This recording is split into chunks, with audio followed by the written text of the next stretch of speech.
Hello, my darlings, and welcome to the reading of Midnight Sun, chapter 26. Now, you'll remember in chapter 25, Edward, Carlisle, and Emmett. Sorry, I had to remember what happened. Emmett, Carlisle, and Edward were all racing to find Bella and save her from the tracker before anything could happen. And we learned that they the tracker had already hurt Bella, and they're trying to get to her to save her so that the tracker can't kill her. So the chapter 25 ended right before they get to Bella. So that's right where chapter 26 is going to start. So you can go back and watch the previous chapters. Some of them are from live, and then the rest of them are going to be long form videos, just like this one. So put all your stress and any negative emotions from the day away. I always say, kind of think of putting them in a box and put them on the shelf. And this is a short chapter, so it won't take me too long to read it. So for the entire time it takes me to read this chapter, just enjoy. Sit back, relax, and enjoy. All right, chapter 26. Through the door. It shattered around me, flying off the wall in pieces. The roar that exploded from my core was entirely instinctual. The tracker's head jerked up, and then he dove for the crimson shape on the floor below him. I saw one pale hand stretched out in futile self-defense. The obstacle of the door had not slowed my momentum. I flew into the tracker mid-lunge, throwing him away from his target, smashing him into the floor with enough force to crater the wooden planks. I rolled, pulling him over me, and then kicked him to the center of the room, where Emmett was waiting. For the entire quarter of a second that I was grappling with the tracker, I was barely aware of him as a living creature. He was just an object in my way. I knew that at some point in the near future I would be jealous of Emmett and Jasper. I would wish for the chance to claw and slash and sever. But that was all meaningless now. I spun. As I had known she would be, Bella was crumpled against the wall, framed by splintered mirrors. Everything was red.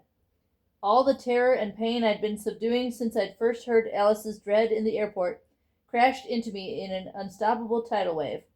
Her eyes were closed, her pale hand fallen limp beside her. Her heartbeat was weak, faltering. I didn't decide to move. I was just there beside her, kneeling in her blood. Fire burned through my chest and my head, but I couldn't separate out the different kinds of pain. I was afraid to touch her. She was broken in so many places. I could make it worse. I heard my own voice, rambling the same words over and over again. Her name. No, please. Again and again, like a record skipping. But I wasn't in control of the sound. I heard myself screaming Carlisle's name, but he was already there, kneeling in the blood on her other side. The words pouring from my mouth weren't words anymore, just mangled, heaving sounds, sobs. Carlisle's hands traced from her scalp to her ankle, and then back up again so quickly they blurred. He pressed both hands to her head, seeking ruptures. He pushed 2 fingers tight against a spot 3 inches behind her right ear. I couldn't see what he was doing. Her hair was saturated with crimson. A weak cry broke through her lips. Her face spasmed with pain. "Bella," I begged. Carlisle's calm voice was the antithesis to my raw screaming. "She's lost some blood, but the head wound isn't deep. Watch out for her leg. It's broken." A howl of pure rage ripped through the room, and for a second I thought Emmett and Jasper were in trouble. I touched their minds. They were already gathering up the broken pieces, and realized that the sound had come from me. Some ribs, too, I think, Carlisle added, still preternaturally calm. His thoughts were practical, impassive. He knew I would be listening, but he was also encouraged by his examination. We were in time. The damage was not critical. I caught the ifs in his assessment, though. If he could get the bleeding under control, if a rib didn't puncture her lung, if the internal damage was no more than it seemed. If. His years of trying to keep human bodies alive gave him a plethora of insights into things that could go wrong. Her blood had soaked through my jeans. It covered my arms. I was painted in it. Bella moaned in pain. "Bella, you're going to be fine." My words were pleading, begging. "Can you hear me, Bella? I love you." Another moan, but no, she was trying to speak. "Edward," she gasped. "Yes, I'm here." She whispered, "It hurts." "I know, Bella, I know." The jealousy surfaced then, like a fist punching through the center of my chest.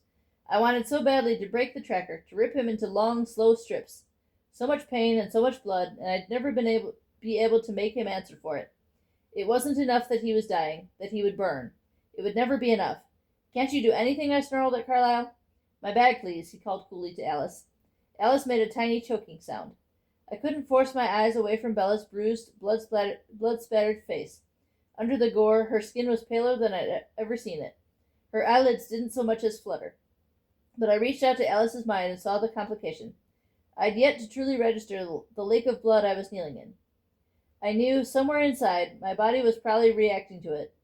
But wherever that reaction was, it was so deep below the pain that it hadn't surfaced yet. Alice loved Bella, but she was not physically prepared for this. She hesitated, teeth clenched, trying to swallow back the venom. Emmett and Jasper, too, were struggling. They'd pulled the shattered pieces of the tracker, and I could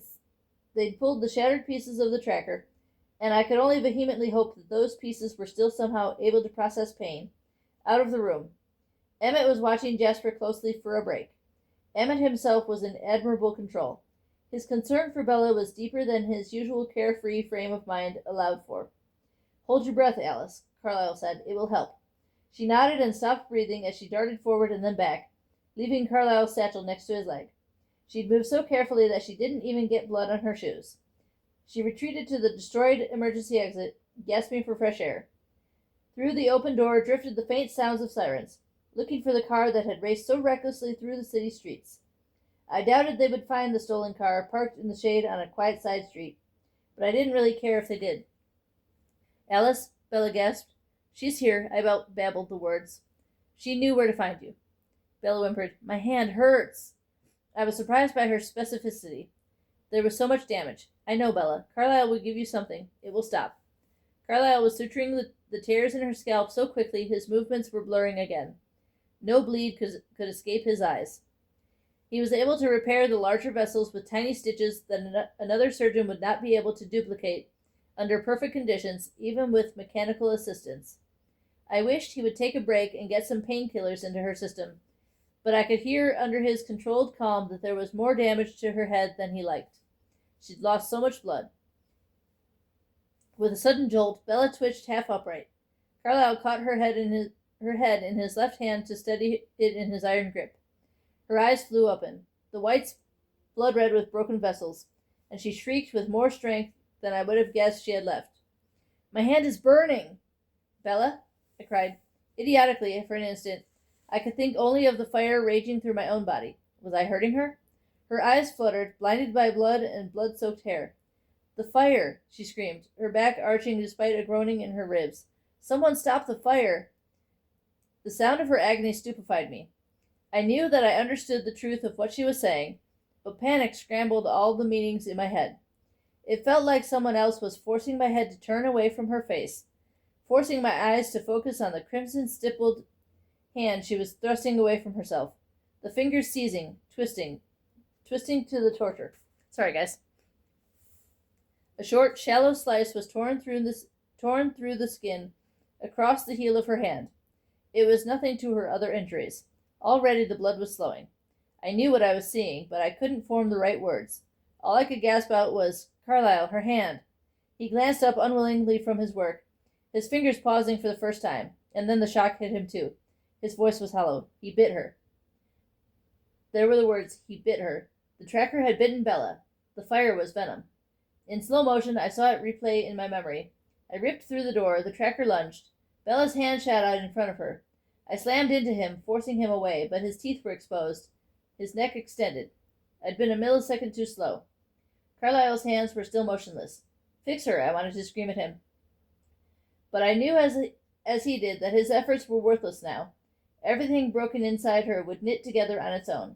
Every shattered bone, every gash, every tiny leaking tear beneath her skin, all would be whole soon. Her heart would stop and never beat again. Bella screamed and writhed in misery. Edward, Alice had returned, finding some new resolve that let her crouch beside Carlyle now, red seeping into her shoes. Lightly, she brushed the hair from Bella's blood-spotted eyes. You can't let it happen this way. She was thinking of Carlyle. Carlyle was also remembering the teeth marks on his own palm and the long, protracted suffering of his change. Then he thought of me. A phantom burn raced along my hand, my arm. I remembered too. Edward, you have to do it, Alice insisted. I could make this easier, faster for Bella. She didn't have to suffer as long as I had. She would still suffer. The pain would be unimaginable.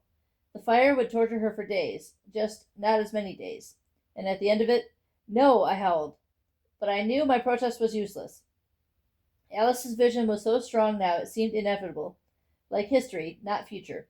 Bella, stone white, her eyes glowing 100 times brighter than the slaughter scene surrounding us now.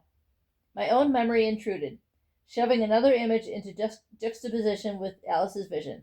Rosalie, resentful, regretful, always mourning what she'd lost, never resigned to what had been done to her. She'd had no choice, and she'd never forgiven us. Could I bear to have Bella stare at me with the same regrets for the next 1,000 years? Yes, the most selfish part of me insisted. Better than to have her disappear now, to slip away from me. But was it better? If she could grasp every ramification and every loss, would she choose this way? Did I even fully understand the cost? Was I aware of everything I'd traded in exchange for my immortality? Had the tracker just met the same black wall of nothingness that I was destined for someday? Or would there be eternal flames for the both of us?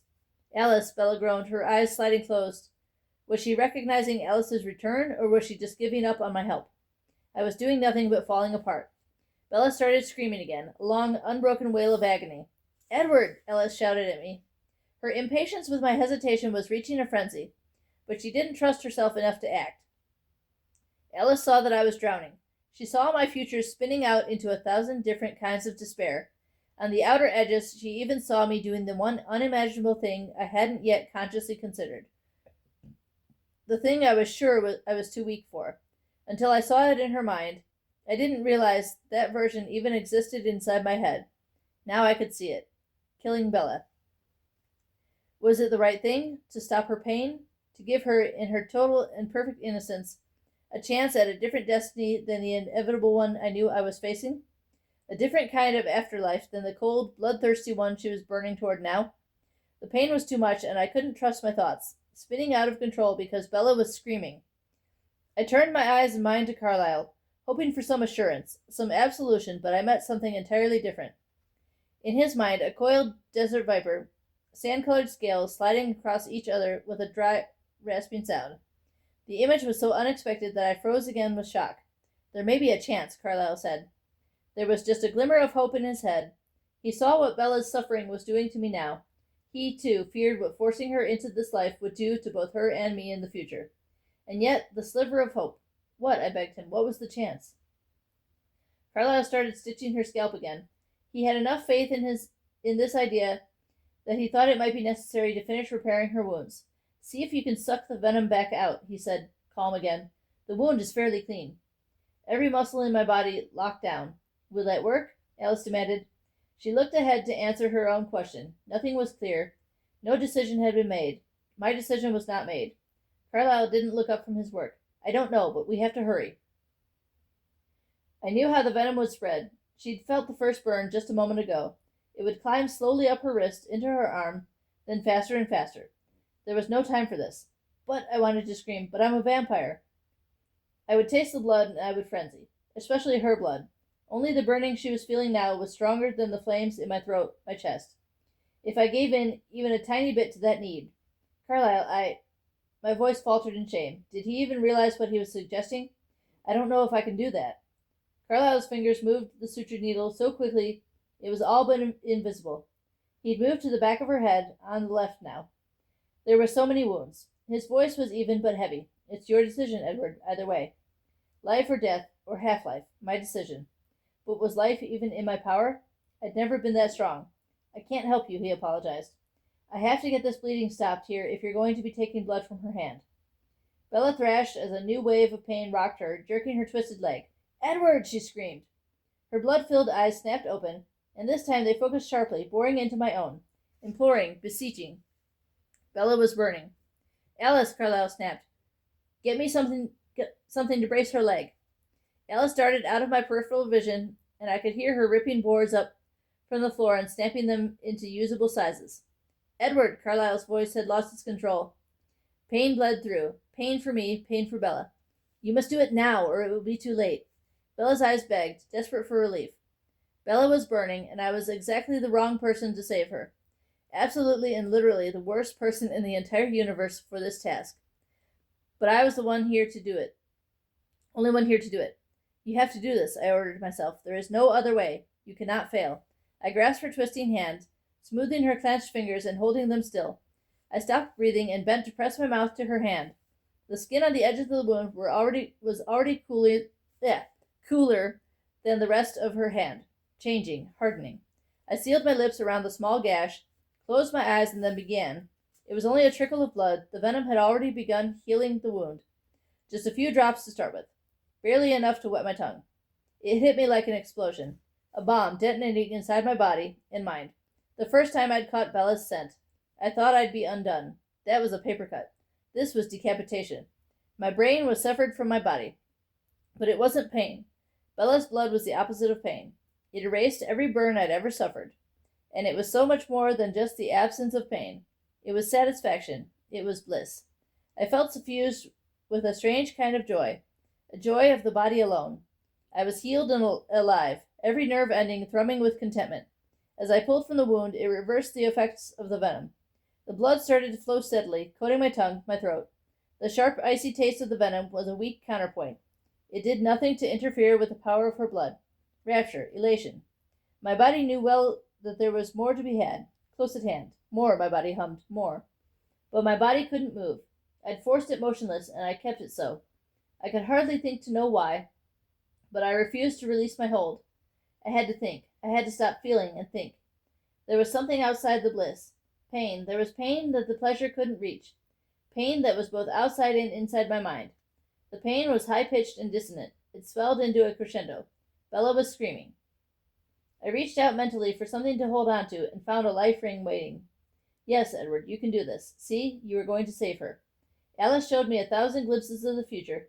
Bella smiling, Bella laughing, Bella reaching for my hand, Bella holding her arms open for me, Bella staring into my eyes with fascination, Bella walking next to me at school, Bella sitting beside me in her truck, Bella sleeping in my arms, Bella pressing her hand against my cheek, Bella holding my face and pressing her lips carefully against mine.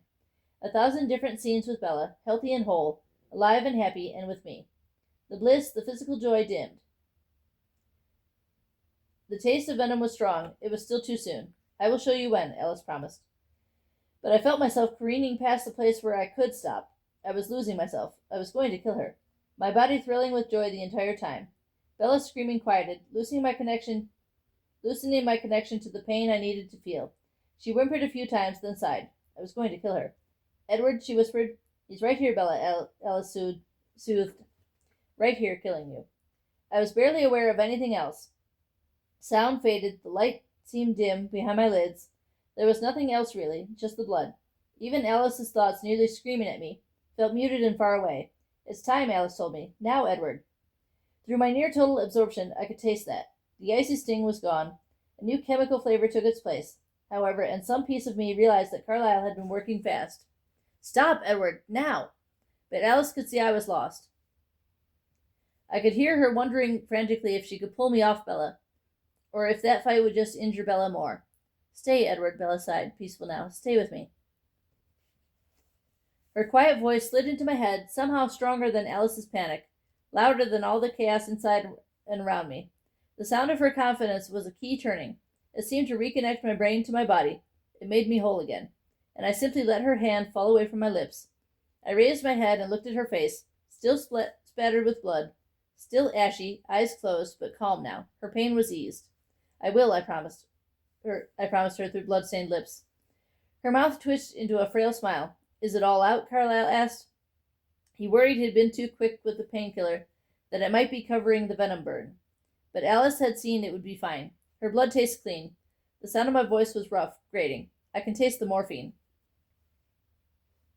Bella? Carlyle asked in a low, clear voice. Was her response. Is the fire gone? Yes, she breathed, a little clearer now. Thank you, Edward. I love you. She sighed, eyes still closed. I know. The chuckle that bubbled up from my chest surprised me.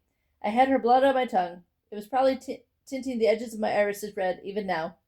It was drying into my clothes and dyeing my skin, but she could still make me laugh. Bella? Carlyle asked again. What? Her tone was testy now. She looked half asleep and impatient to find the other half. Where's your mother? Her eyes flickered for a second, and then she exhaled. In Florida. He tricked me, Edward. He watched our videos. Though she was nearly unconscious from trauma and morphine, it was clear she was deeply offended by this invasion of privacy. I smiled. Alice? Bella struggled to open her eyes and then quit. But her words were as urgent as she could make them in her condition. Alice, the video. He knew you, Alice. He knew where you came from. I smell gasoline? Emmett and Jasper were back from siphoning the accelerant we needed. The sirens still wailed in the distance, but from another direction now. They weren't going to find us. With a somber expression, Alice flitted across the ravaged floor to the media center by the door. She picked up the small handheld video recorder that was still running. She switched it off. In the instant she decided to retrieve the camera, hundreds of future fragments flashed through her mind.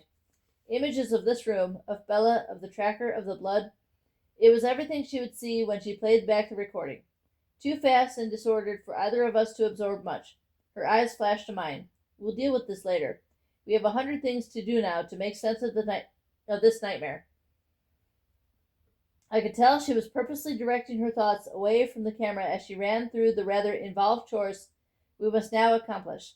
But I didn't push. Later. It's time to move her, Carlyle said. The smell of gasoline Emmett and Jasper were applying to the walls was becoming overwhelming. No, Bella murmured. I want to sleep.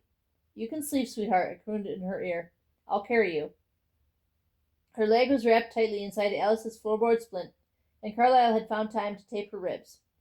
Moving more carefully than I ever had before, I lifted her from the blood-soaked floor, trying to support every part of her. Sleep now, Bella, I whispered.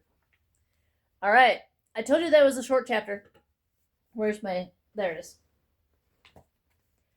All right, guys. Told you that was a short chapter. And chapter 27 is going to be pretty short, too. So I might try to get you that one.